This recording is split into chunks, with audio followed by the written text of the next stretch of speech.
over to the editor-in-chief. Thank you very much, sir, for that brief remarks. At this juncture, I would like to welcome those who are just joining. This is yet another opportunity for us to brainstorm and discuss on how to mitigate this menace that has invaded our land for a very long time. So I'd like to call on our host, the AHAB chairman of Benue State, Pharmacist Felix Yokoho, to give us a brief citation of the guest speaker. Pharmacist Felix Yokoho, over to you, please.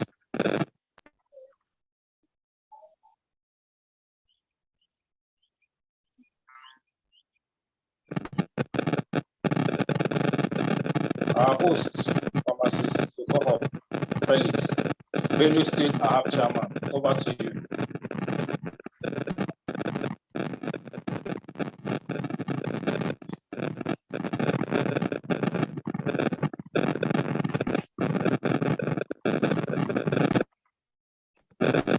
Okay, Pharmacist Felix, can you hear us? AHAB chairman Benue, can you hear us?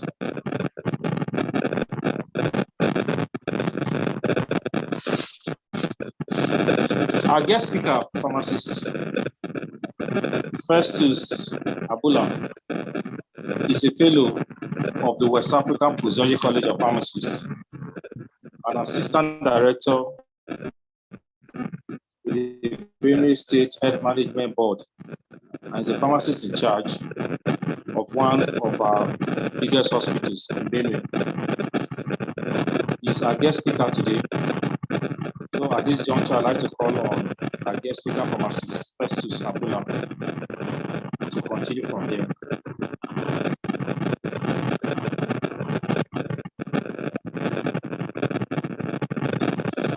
Pharmacist Abula.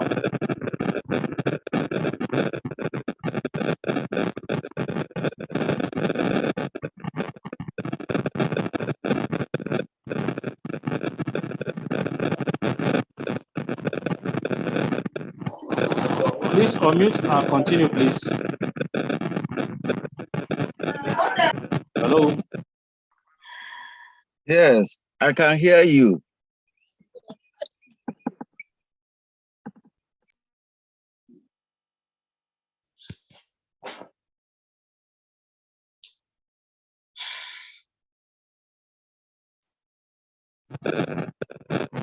Pharmacist Festus, we are waiting for you.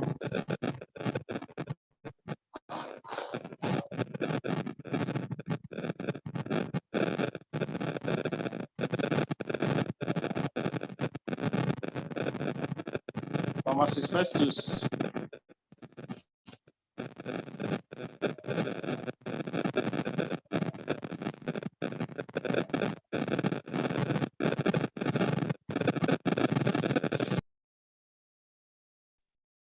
Can you hear me? Yes, hello? We can hear you, sir. We can hear you, sir. Okay, it's all right. Good morning, everybody. I want to stand on the already established protocol. I'm glad as well to be here to actually be a guest speaker for this year's World Drug Day.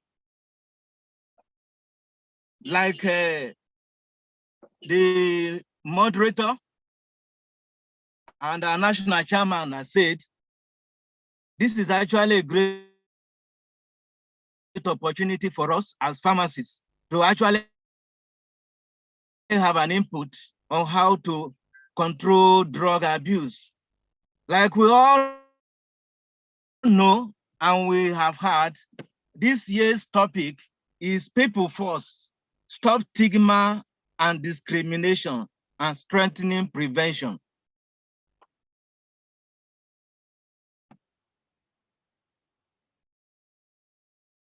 By way of introduction, I've actually selected to talk and not to go into some of the basics, because I know that all of us as pharmacists, we have idea of what drug abuse is all about. But as way of introduction, I've decided to single out here that drug abuse is a complex problem that is actually affecting all segments of our society, particularly our adolescents, youth, and children. In fact, they are the most people that are vulnerable to this drug abuse. Stigma, in a way, is actually asking to break down barriers that will prevent people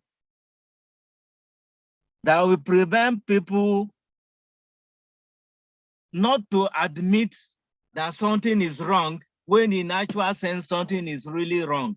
That is stigma. According to WHO, stigma is actually a major cause of discrimination and exclusion, and that contributes to abuse of human rights entirely.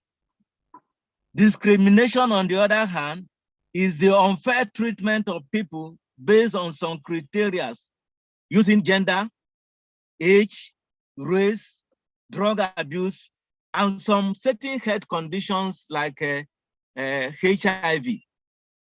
All these actually contribute to stigmatization and discrimination. Today, we celebrate Drug Abuse Day, which is internationally marked as a day against drug abuse and illicit trafficking. The aim of this year's presentation or this year's celebration is to raise awareness about the importance of treating people who use drug with respect and empathy. This already had been emphasized by our national chairman. It is important to recognize that these people who use these drugs are also human beings, and we should be able to treat them with respect and empathy, providing evidence-based and voluntary services to all of them in able to help them actually overcome this situation. Objective. I've carefully selected an objective which is aimed as for us pharmacists to help us prevent the spraying, to help us actually to aid us spread awareness about the harmful effect of drug abuse. The harmful effect of drug abuse, I think that is the center, the core aspect of drug abuse. And then to educate and provide health information to all about the dangers of this substance abuse. I believe there are no group better than pharmacists who should be able to spread this information, especially to our populace. In the course of the presentation, we have actually been directed to emphasize or to center our core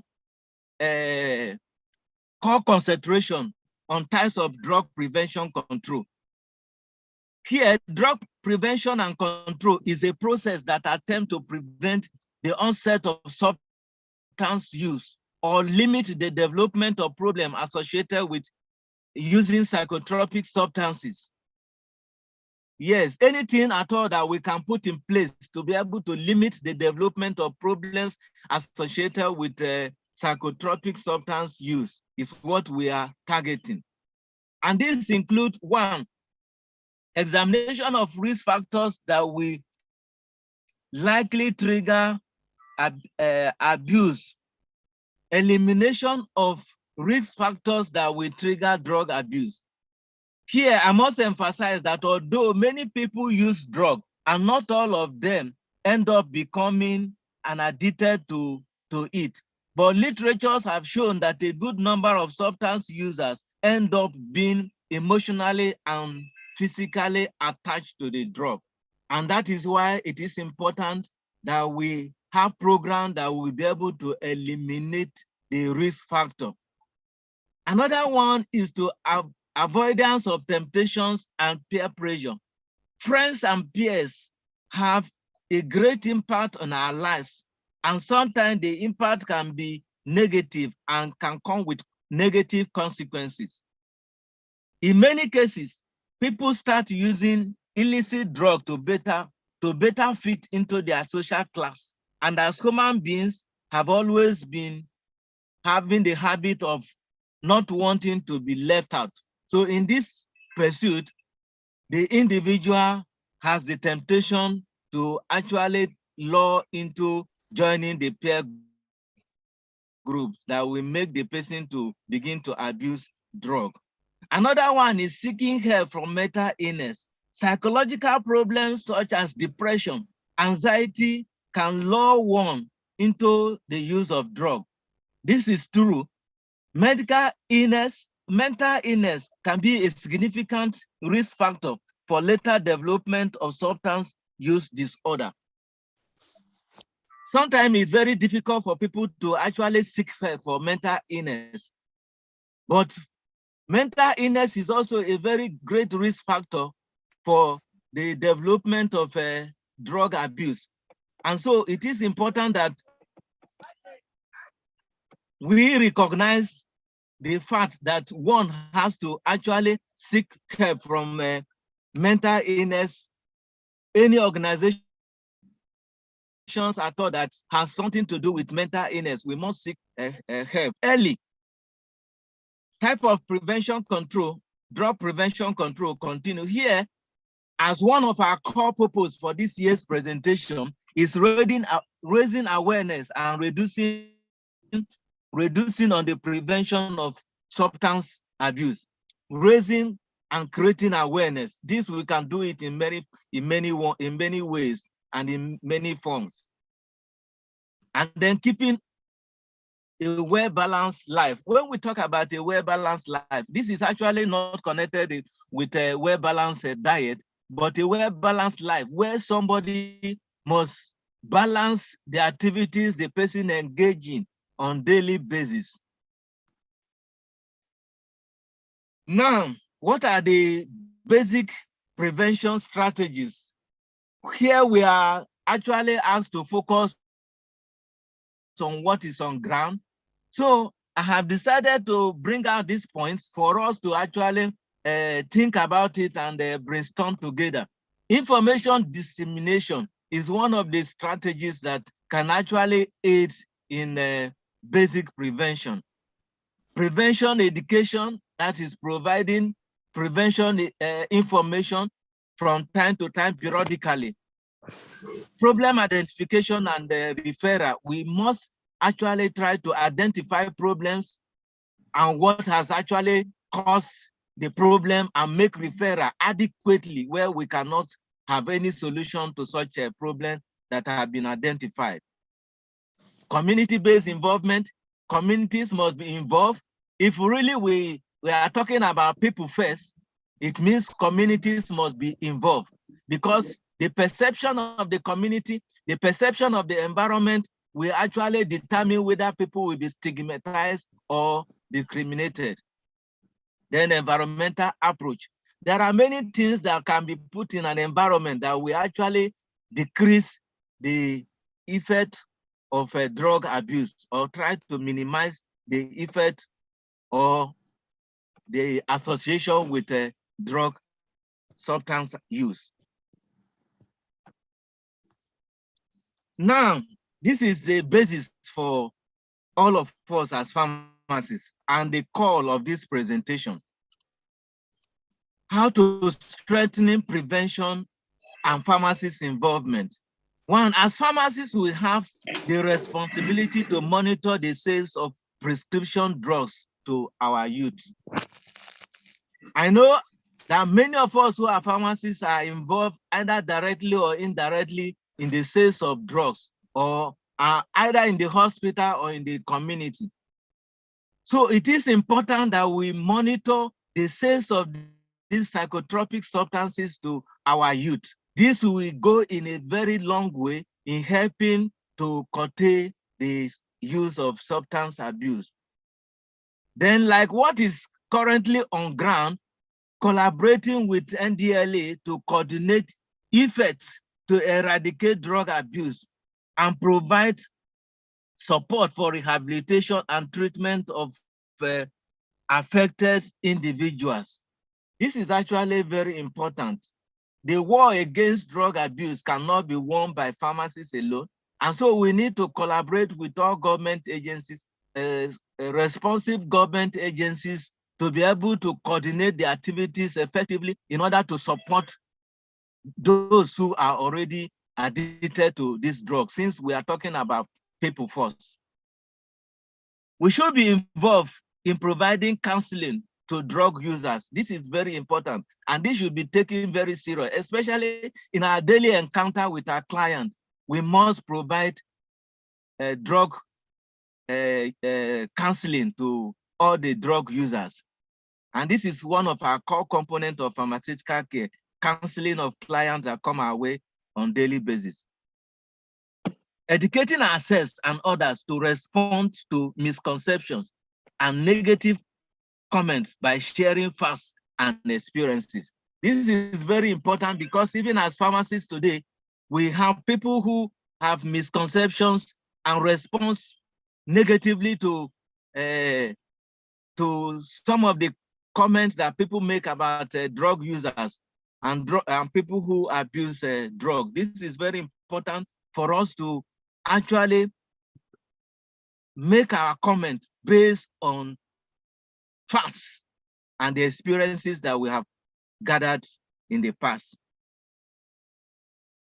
Then be mindful of the type of words we use when referring to drug users. The words that we use will actually help to encourage them or try to make them to feel stigmatized and not come out of their situation.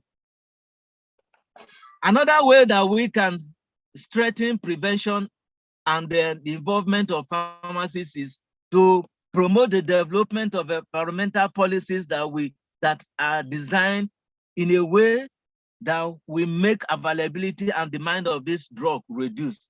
I think we have a very great task here, that wherever we find ourselves, especially policies that are on ground, as pharmacists, we should ensure to promote such policies that we actually decrease the availability and the demands of this drug in our environment, and talk openly about mental health, especially on social media. Here, at this period of our development where social media has everything, I think we have the great role to actually begin to talk about mental health, so as to encourage people who are actually drug users to be out of it and how to overcome it, and to prevent people who might want to indulge in such addiction to actually not to be tempted to enter it. As a way of conclusion, I must emphatically say here that we all have the task to solicit for strengthening and operations in deliberate. This is a task for all of us, and I know that we can do it. Just like some of the moderator and our national chairman has said, we must take this task very serious, and then we encourage all of us to actually commit our time as pharmacists to ensure that we actually have a drug-free world. Very much.